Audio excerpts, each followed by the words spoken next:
In front of me is Motorola Moto G54 Power, and today I would like to show you how you can add emergency contacts. Begin by opening Settings and scrolling all the way down to access Safety and Emergency. Then click on Emergency Contacts and click on Add Contact. Now click on the one that you wish to set up and do exactly the same with all the other ones you need. In order to change order of them, click on Reorder at the top right corner. Then place them however you wish to. And choose Save also at the top right corner.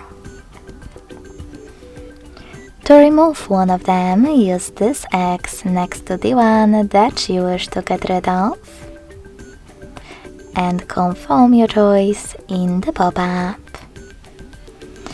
Thanks so much for watching. If you enjoyed this video, don't forget to leave a like, comment and subscribe.